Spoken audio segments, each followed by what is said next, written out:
Hi everyone. So today's case study is regarding the issue of corporate governance and also the invisible area, that is philanthropy and altruism. So this is slightly unexplicitly covered in this case study, so I would want to draw your attention to that aspect also. So one of the scientists working in the R&D laboratory of a major pharmaceutical company discovers that one of the company's best selling veterinary drugs, B, has the potential to cure a currently incurable liver disease that is prevalent in tribal areas. However, developing a variant of the drug suitable for human beings entailed a lot of research and development, having a huge expenditure to the extent of 50 crores. It was unlikely that the company would recover the cost, as the disease was rampant only in poverty-stricken area, having very little market otherwise. If you were the CEO, identify the various actions that you could take and evaluate pros and cons of these actions. So the first issue here is that there is a veterinary drug B, and this also has the potential to cure a liver disease in tribal population 1. However, if the company goes on investing in the R&D of developing this product, it will have to incur almost 50 crores of cost. And one more caveat is, you cannot reap the benefits of selling this product because the disease is rampant only in poverty stricken area, and thus there is very little market. You are the CEO, what would you be doing? Right? So here you should of course think like a business person, but also as a compassionate person, and also as someone who is leading a major pharma company in the country. I would say that the purpose of science and development is to help individuals grow, right? To let societies flourish with the advances in science and technology. If science is not able to serve the last mile person, then it is a huge gap in its purpose, right? So if it is only able to cater to the needs of few, the actual relevance of science to a large chunk of population is missing. So as a CEO, it is also your responsibility to find and see how you can make science relevant for needs of different kinds of population. And one more aspect is, as a CEO, you should also be thinking about the business strategy on how you could make some market in this tribal area, or how you could pool some money that reduces your burden. Let's try to examine the various approaches in answer. So as we just discussed, the purpose of science is to alleviate human suffering and simplify lives of people. As the CEO of a pharma major, it is in the best interest of our company to place interests of people first. The financial aspect of the decision is where the emphasis lies. So you are assuming safely that you have to take up this issue, you have to find a solution to this. So because you believe that as the head of a major pharmaceutical company, your interest also lies in making science relevant to people's lives, right? So all the only aspect that is pending from your side is the financial aspect. How do you reduce cost incurred to you? Because 50 crore is the cost that is to be incurred by your company if you are going all alone. How do you reduce cost? So the financial aspect of the decision is where the emphasis should lie. So what are the choice of actions that you have? Company to bear entire cost of R&D, collaborating with other players so that you pool the fund, ignoring the information and going on business as usual. Because that information has come from your laboratory, you will ask the scientist to just stay calm because you cannot fund the project. So you request him to be him or her to just be silent and move on business as usual. And what are the consequences of these choices? First, if you're going to bear all expenses by yourself, of course tribals get benefited, and this also will set the ethos of your company on how your company will make ethical choices. If there are ethical dilemmas like this for future CEOs, you will set a precedent on how to resolve such ethical dilemmas. However, it is not financially viable as the product has no market and all 50 crores will just be dumped like that. You will not be able to reap any dividend from the investment. Your company may also earn some goodwill in people, right? Because you are spending on a CSR, your social responsibility, not just looking at your profits. So this will earn goodwill and may also bring some market to your company. But as the drug has potential only, it is only potential, it is not even promised. So there might be further cost in R&D, right? If this is not the final version, if you are unable to bring out the product in these 50 crores, it may even entail further costs on research. One more tangible idea that you could try is collaborating with other players so that you pool the fund. So you might collaborate with fellow pharma companies, CSR wings of other companies, government, several altruistic donors. So collaboration with other players in the field will also help raise the sufficient fund so that your company will not go all alone in funding the R&D expenditure. What are the merits of this approach? One, this limits the cost incurred by a company alone, because as a CEO, you are also looking at the financial viability of the project for your company. You will not, entirely put money out of your pocket. Next, there is high chance of a final version of drug emerging due to pooling of talent. So people from different companies are collaborating. So there is also a chance that one drug may come out with least expense. And there is opportunity to involve variety of stakeholders who have interest in tribal development. So this will not just be a one-off investment in tribal areas, but you could actually be pursuing tribal development and may eventually create a market for your company and other companies in tribal space. Maybe get them job ready and give them jobs, involve them in local projects of your company and other fellow companies, right? So making them stakeholders in the path towards development can be explored, because this is not just looked at as a one-time opportunity.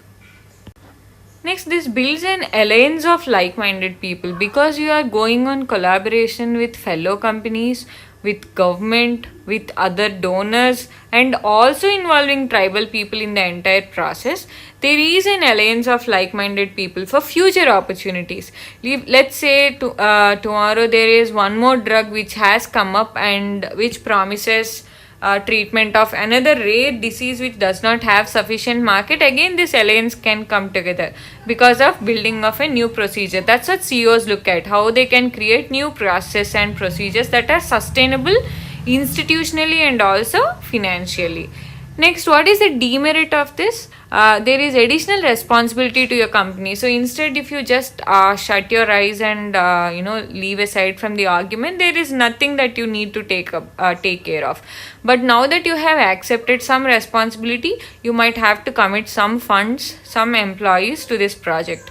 And of course, there is no possibility of return on investment, and all the money, even if a less share, because you're sharing cost with others, even if it is less sum, you might have to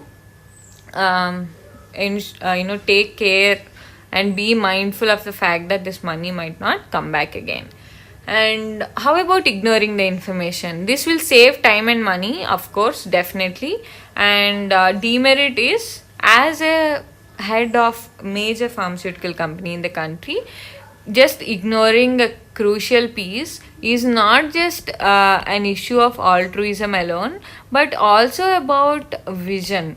So CEOs look at each and every milestone in their journey as an opportunity, how they can tap into this opportunity, how they can create future pathways, right? So lacking this vision may sometimes hurt companies in the future. Also, this sets wrong precedent to the company's business and moral choices, like we discussed in the beginning itself, and misses an opportunity to expand the reach of company. So the company might gain more market presence, much more space in the development sector, and thus huge opportunity might be lying ahead, and you're missing on all that because you're not ready to explore this option, because you're just blindly ignoring the information that is received. Now, what is the right way out? As we always discuss, when you are writing the solution, please also write why. Why are you justifying this answer? So, the right way out is to try and mobilize resources, of course, for R&D. As a corporate, in developing nation particularly, our company shares responsibility in welfare of people, right? Why means this. Moreover, it is an opportunity for a company to expand medical research and take benefits of science to people beyond market reach. So, all we're trying to say is now there is an increasing acknowledgement that government alone cannot deliver on all welfare needs of citizens, right? And then we have market, and then we have civil society. So, market has a substantial role in welfare now, because this is the growing area, or we can say this is the engine which is keeping the entire process running. So it is increasingly realized that market has efficiency and market also has responsibility, because there is huge inequality with respect to access to resources in the country. So given this context, it is advisable to say that market shares responsibility, and thus it has to share the benefits with people. And of course it is an opportunity. As a CEO, you are looking at it as an opportunity to take science beyond the confines of laboratory to really solve world problems. This might even increase your market reach and also build an alliance. And altruism and charity are critical values, particularly in areas where market does not reach. That's what Bill Gates is doing. So what Bill Gates does is he starts to invest in an area first. So this is an area which is underfunded, so there is no funding here. So what does Bill Gates do? He will study this area thoroughly and he will invest X. The moment Bill Gates invests, there are so many other investors who look at opportunity in this market. So they believe that Bill Gates is a man who wants to create market in each and every field. So Bill Gates' minor investment will invite a flood of investment in the development sector. So a CEO should be able to look at such opportunities also. So to reduce the cost of R&D, it is wise to reach out to like-minded companies, government, crowdfunding from people, requesting grants from international organizations are also a way to cut costs. So we have decided that we are going to mobilize resources. So what are we going to do? Reduce the cost of R&D. So reaching out to others so that resources are collectively pooled and shared. So I hope this case study solution is useful to you. Would love to listen to your comments on our YouTube video. Let's also try to take a quick look at tomorrow's case study. You are a no-nonsense, honest officer. You have been transferred to a remote district to head a department that is notorious for its inefficiency and carelessness. You find that the main cause of the poor state of affairs is the indiscipline of a section of employees. They do not work themselves and also disrupt the working of others. So, very poor work culture. You first warned the troublemakers to mend their ways or else face disciplinary action. When the warning had little effect, you issued a show cause notice to the ringleaders. As a retaliatory measure, these troublemakers instigated a woman employee amongst them to file a complaint of sexual harassment against you with the Women's Commission. The Commission promptly seeks your explanation. The matter is also publicized in the media to embarrass you further. Some of the options to handle this situation could be as follows. Give your explanation to the Commission and go soft on disciplinary action. Ignore the Commission and proceed firmly with the disciplinary action. Brief your higher-ups, seek directions from them and act accordingly. Suggest any other possible options. Evaluate all of them and suggest the best course of action, giving your reasons for it. This is a very difficult situation to be in, right? So you're just being honest, upfront about your duty. You asked your colleagues to do the same and they have put a case of sexual harassment upon you just to harass you, right? This is huge, damaging. So this needs enormous courage, lots of emotional intelligence, and also probity, utmost moral righteousness, because you are totally accountable to public in this particular case. So this is not just about your responsibility as an officer, but also your courage and personal values as an individual. You could even try to go beyond these options and give your own way ahead. Would love to see your answers on the YouTube video. We'll catch up tomorrow with a detailed explanation and an effort in answering the case study. Till then, please take care. Do not go out and take care of people around you. Good night. Bye.